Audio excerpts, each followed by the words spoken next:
Welcome back. Here we go. As we saw just recently, we have the Tollens reaction that can cause the open form of a hemiacetal to become oxidized. And the Tollens reagent is also known as the Tollens reaction. This is the Tollens reagent here. There's a bit of a mistake on here. Hydroxide is used to make the Tollens reagent. It's not necessary to have the hydroxide there. And the reason it's called a Tollens silver mirror reaction is you can take a solution of glucose and put it in a big glass box. That would be a box, has a bottom and 4 sides, and put Tollens reagent in there with a solution of glucose, wait an hour, rinse out all the solution, take apart the box, and you have 5 mirrors. This is how they're made. You'd have a mirror from the bottom of the box on each side. Here's the Benedict solution. Doesn't have Benedict's written there. Apparently this Benedict solution is in acid, so that's why it came up with an acid instead of a aldanate. It has an aldonic acid. But if you want the aldanate, just take the proton off with a base and you get your brick red precipitate at the same time here. Enzymes can cause the bottom carbon to become oxidized, or another enzyme not included here. Let's make this handout more comprehensive. Could make the top and bottom carbons both oxidized. That's an O. And we don't have a lot of room here. Top and bottom, right, left, right, right.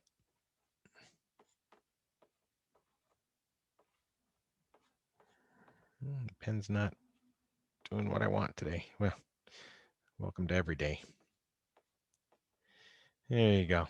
And what do you call a carboxylic acid on the top and bottom that used to be a monosaccharide? It's not an aldonic acid. It's not a uronic acid. It is an alderic acid. Look at the previous page. Now, an alderic acid that comes from glucose is glucaric acid, glucaric if you want to stick with the pronunciation theme.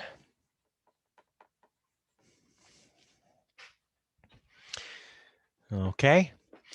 And if you use H2PT in pressure, you can make glucotol. You do get the same product from the reduction of sorbos, so it can also be called desorbitol, even though it came from glucose. There's sorbos doing its thing, being reduced. And we got a little comment here. Did you know another name for glucose is dextrose? And it got that name because it caused, when they were doing early studies in chirality, it caused the light to rotate in a positive direction. Remember, that was our first alpha ever back in the day, chapter 3. And when we had a positive optical rotation caused by glucose, that's when they decided to call it dextrose. And that's where these D's come from. They're all based on glucose, and it's rotating light to the right. And dextrin is the polymer of glucose, also known as starch. We'll see polymers of monosaccharides, polysaccharides we call them, coming up near the end of today's lecture. And moving on to page 4 here. Your exam page will look like an abbreviated version of this. I'm going to get rid of the stuff that I don't think we need to do during a COVID semester. There's just a little too much fanciness going on here. Took this from Winter 19 Test 4. There is good stuff here. So you could pretend I started with that and you should be able to finish those off. How are we going to draw L-sorbose? We don't have any information about L-sorbose, but on page 1 we have D-sorbose. I'm going to go snip it if it takes me over there. There. I'm going to get a snip of D-sorbose, sorbose, ketose up here. I think our page is based largely on D-sorbose. Okay, it's ignoring me.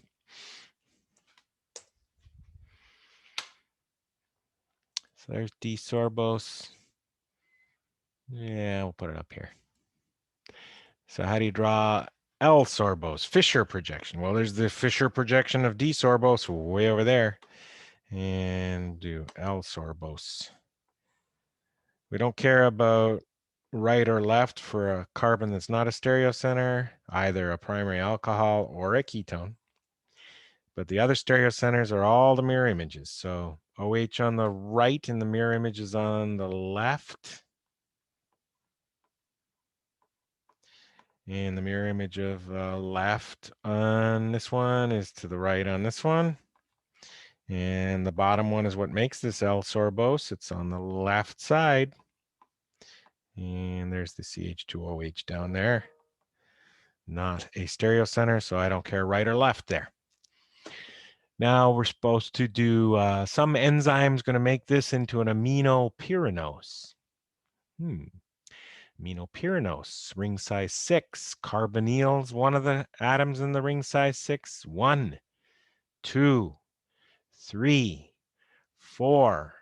CH2 is 5. You've got to use this O here to make 6. And of course, ever since Monday, you've been practicing these and you've got all the steps down and you got to the point where you can come. You're not there yet. I know. I'm just being optimistic. But you've done all the steps. Remember, there was a lot of steps.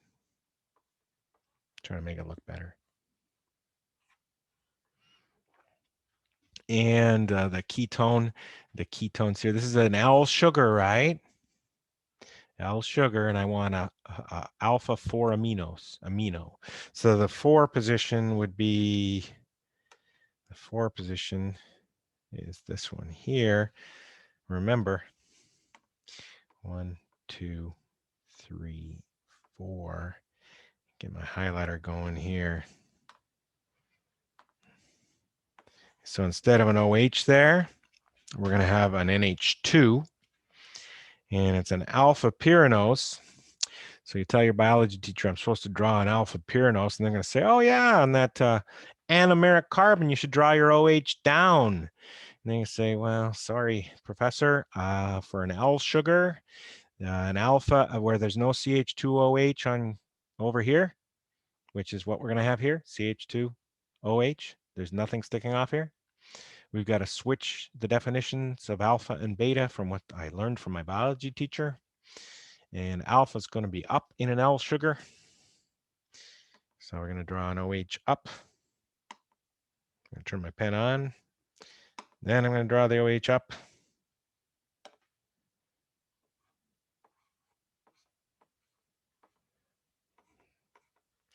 And then I'm going to go and put the CH2OH, that's carbon number 1, not up because that's the OH is up. There's carbon 1. 1, 2, 3, 4, 5, and 6.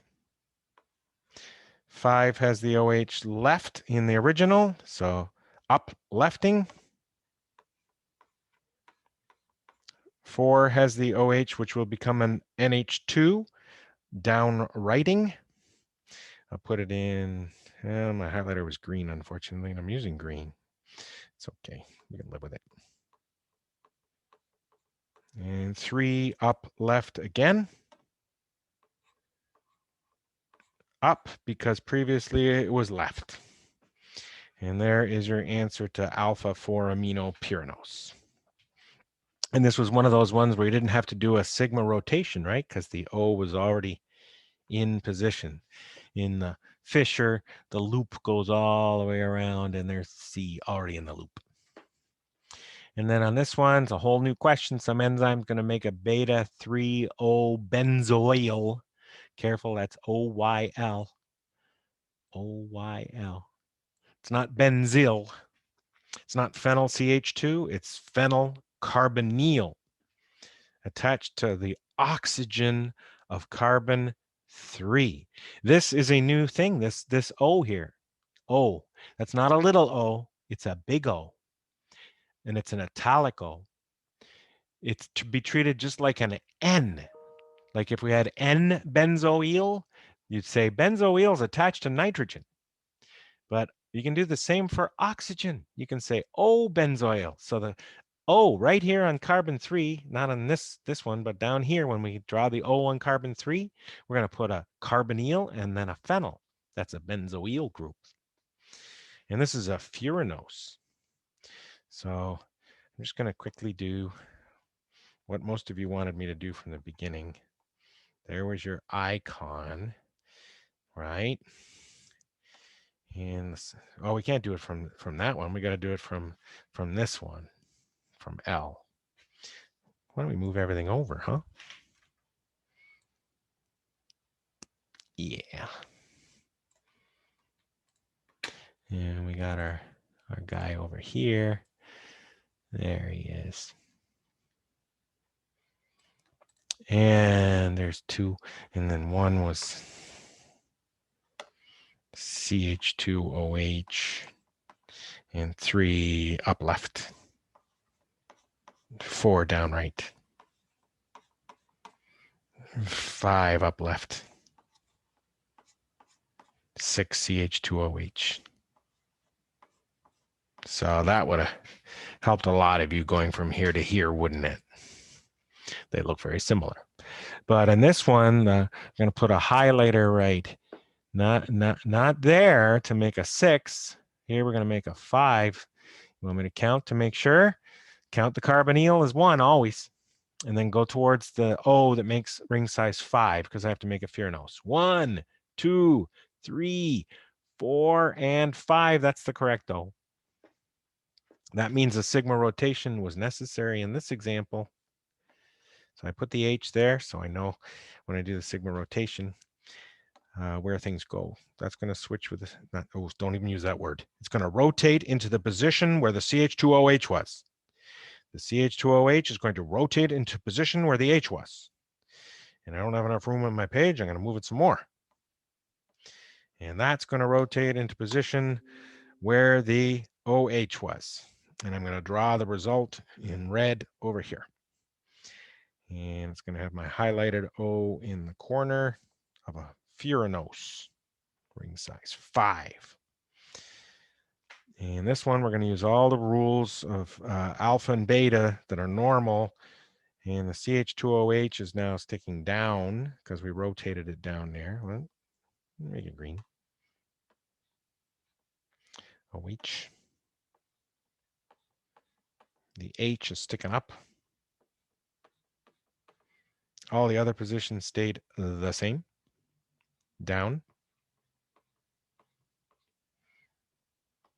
Up. Don't draw OH, draw O. That's carbon 3, I want to remind you. And this one's going to be beta, so the OH has to be cis.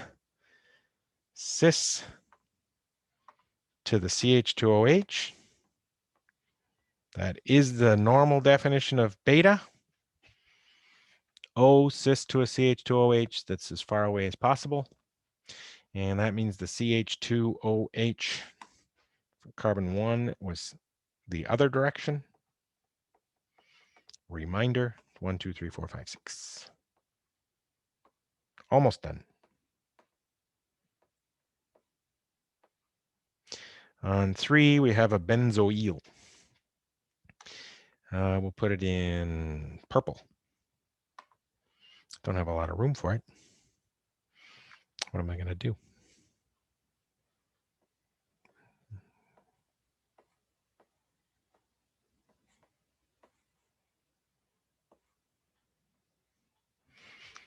phenyl attached to carbonyl attached to O. Whew.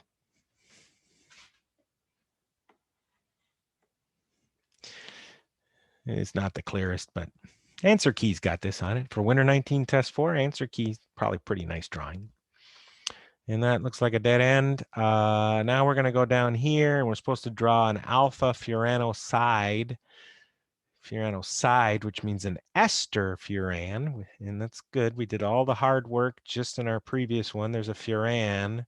It's going to be alpha, so this O will be sticking up, making it trans to this CH2OH. That'll be a change.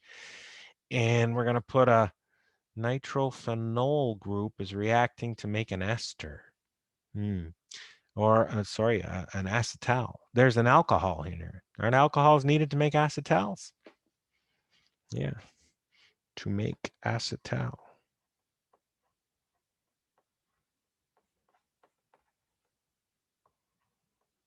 Acetal. So copy everything you have over there, except for the benzoyl. You draw an OH here. Have to.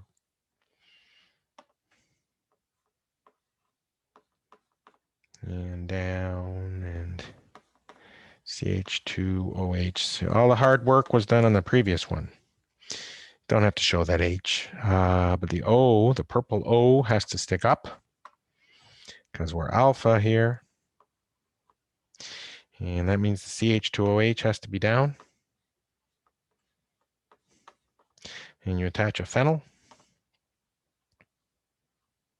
What else is on this phenyl? We have a meta nitro group, and it doesn't say you have to draw all the bonds. There's the meta position with an NO2.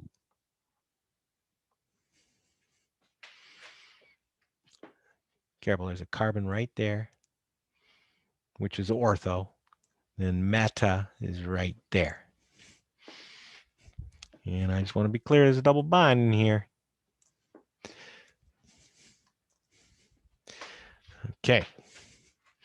Then PCC excess. So any alcohol that's primary or secondary will become an aldehyde or a ketone respectively. Okay. Oof. A lot of drawing here. And we have CH2 aldehyde, ketone, ketone. We're not going to touch any acetals. Remember, acetals don't react. Maybe I'll draw my nitrophenol a little nicer this time. But then it gets in my box. And we have the CH2 is now a CH aldehyde. There you go, end of that stream. And then we have to remember what Dr. Whitaker said about acetals.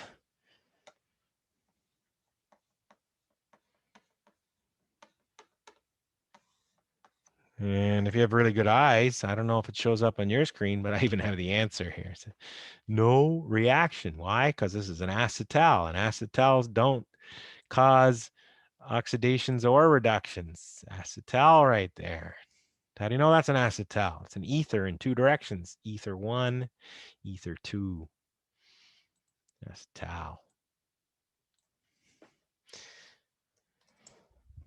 And then we're going to do acetone with our acetal. Got hints. One of the acetals uses the alcohols on carbons 1 and 3, and we're going to make a diacetal. That's actually incorrect. We're going to make a triacetal. I forgot when I was doing the test. We already had one acetal. My hint was not as useful as I intended. I don't even think I spotted that making the key. One of the acetals used the alcohols on carbons 1 and 3. Reminder, carbon 1, 2, 3.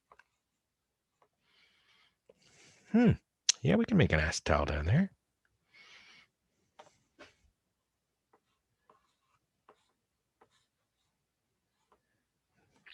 And everything else is the same. It's about time we do some circling, huh?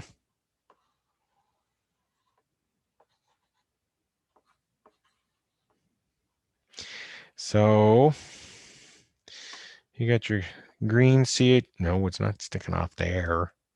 Sticking off of here to an O. You have the blue O. And you have your acetal with acetone. Those are easy to draw. Remember, acetone's this. If you make an acetal from it, you have a geminal diether here. That's a C. That's a geminal diether. Do the same thing down here. Two O's. Diols make acetals. Tetrals make two new acetals.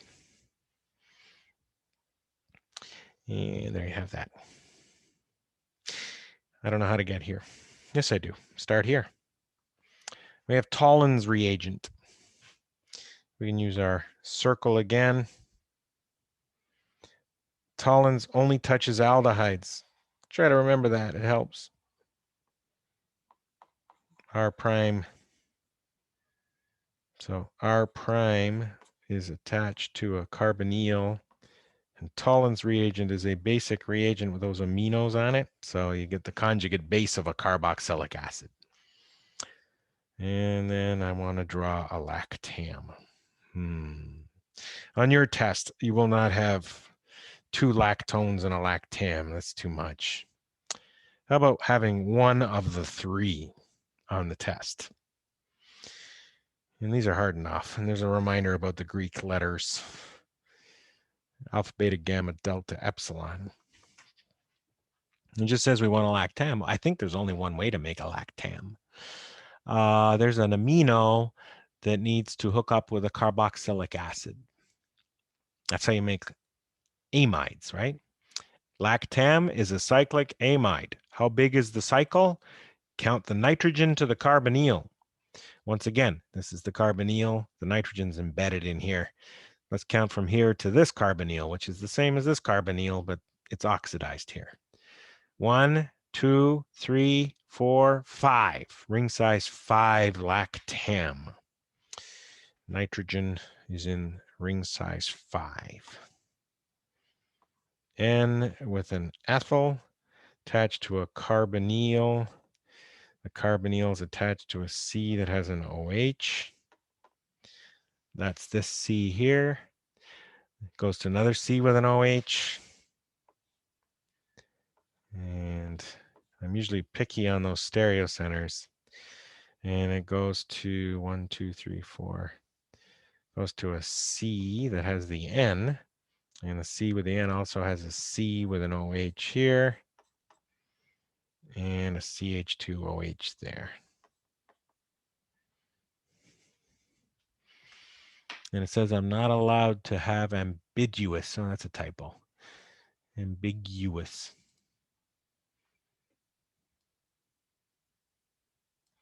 Ambiguous stereochemistry like this. Yeah, I don't show R and S here.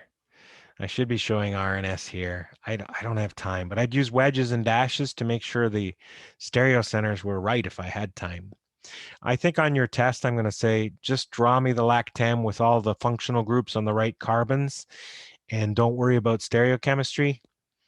We have to make some concessions, right? Now, when we get to this one, we're supposed to draw the alderic acid. That we can do.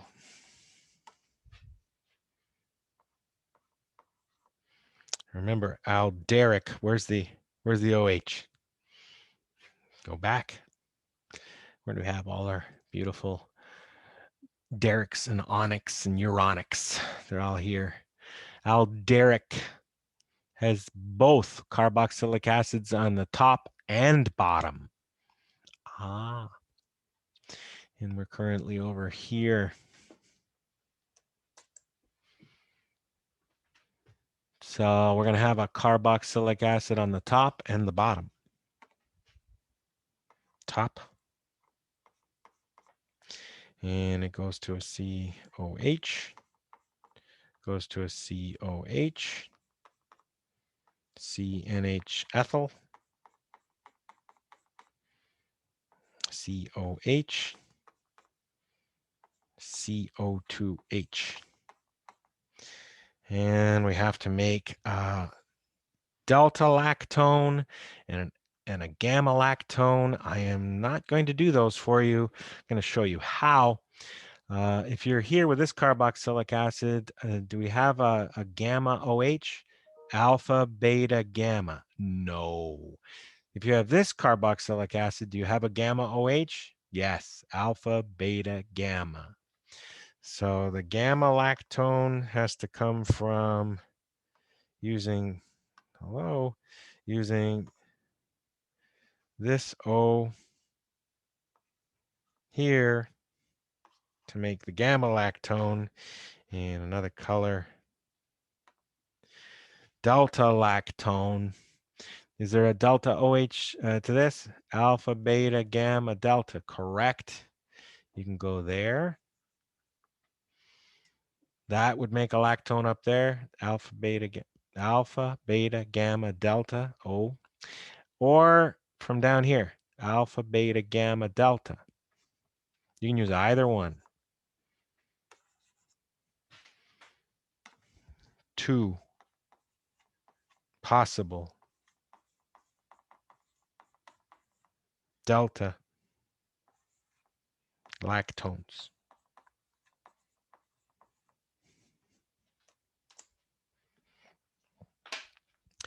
And you would connect the green O here to this carbonyl.